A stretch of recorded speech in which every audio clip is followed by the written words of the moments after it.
Muslim ದಂಪತಿಗೆ ವಿವಾಹ ಪ್ರಮಾಣ ಪತ್ರ ನೀಡಲು ರಾಜ್ಯ ವಕ್ಫ್ ಬೋರ್ಡ್ಗೆ ರಾಜ್ಯ ಸರ್ಕಾರ ನೀಡಿದ ಅನುಮತಿಯನ್ನು ಹೈಕೋರ್ಟ್ ಸಸ್ಪೆಂಡ್ ಮಾಡಿದೆ.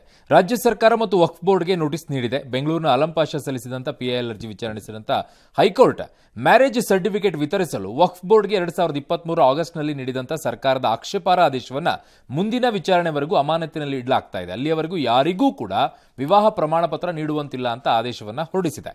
ವಕ್ಫ್ ಬೋರ್ಡ್ ನೀಡುವ ವಿವಾಹ ಪ್ರಮಾಣ ಪತ್ರವನ್ನ ಯಾವುದೇ ಅಧಿಕೃತ ಉದ್ದೇಶಕ್ಕೆ ಸಿಂಧುವಾದ ಪ್ರಮಾಣ ಪತ್ರ ಅಂತ ಬಳಕೆ ಮಾಡೋದನ್ನ ಪಾಯಿಂಟ್ ಈಸ್ ನನಗೆ ಇದು ಹೆಂಗೆ ನಮ್ಮನ್ನು ತಪ್ಪಿಸ್ಕೋತು ಅಂತಾನೆ ನಂಗೆ ಗೊತ್ತಾಗ್ತಿಲ್ಲ.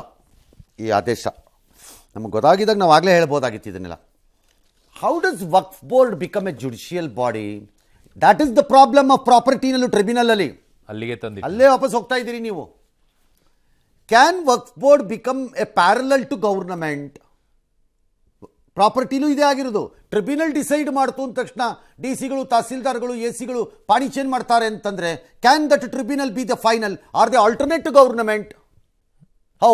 ಬೇರೆ ಎಲ್ಲರಿಗೂ ಒಂದು ಪ್ರಾಸೆಸ್ ಆಫ್ ರೆವಿನ್ಯೂ ಮೆಥಡಾಲಜಿ ಇದೆ. ಡಿ ಸಿ ಅಂತಿದ್ದಾರೆ, ಅವ್ರ ಹತ್ರ ಹೋಗ್ತಾರೆ, ಅಲ್ಲಿಂದ ಹೋಗ್ದಿರಲ್ಲ ಏನೋ ಒಂದು ಅಪೀಲ್ ಅಂತಿದೆ, ಡ್ಯಾಶು ಎಲ್ಲ ಇದೆ. ಇವ್ರದ್ದು ಯಾವುದೂ ಇಲ್ಲ ಅಂದ್ರೆ ಅವರೇ ಸರ್ಕಾರ ಅಂತ ಆಗತ್ತೋ ವಕ್ಫು? ಹೇಗೆ ಮ್ಯಾರೇಜ್ ಆಕ್ಟ್ ಕೊಡ್ತೀರಿ ನೀವು? ನಾಳೆ ಬಿಜೆಪಿ ಅಧಿಕಾರಕ್ಕೆ ಬಂತು ಅಂತ ಇಟ್ಕೊಳ್ಳೋಣ, ಬರ್ತಾರಾ ಬಿಡ್ತಾರ ಅದು ಬೇರೆ ವಿಚಾರ.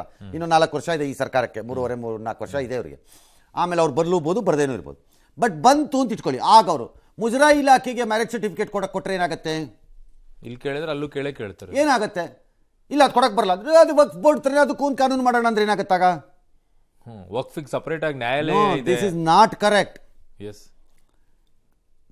ಸಂವಿಧಾನ ಒಂದು ಕಡೆ ಬೇಕು ಅನ್ನೋರು ಸಂವಿಧಾನದ ಆಶಯಗಳನ್ನು ನನಗೆ ಬೇಕಾದ ಕಡೆ ಮಾತ್ರ ನಾನು ತಿರ್ಚ್ಕೋತೀನಿ, ಬೇರೆ ಕಡೆಯಲ್ಲೆಲ್ಲ ಅದರದ್ದು ರಕ್ಷಣೆಯನ್ನ ಪಡಿತೀನಿ ಅನ್ನಕ್ಕಾಗಬಾರ್ದದು.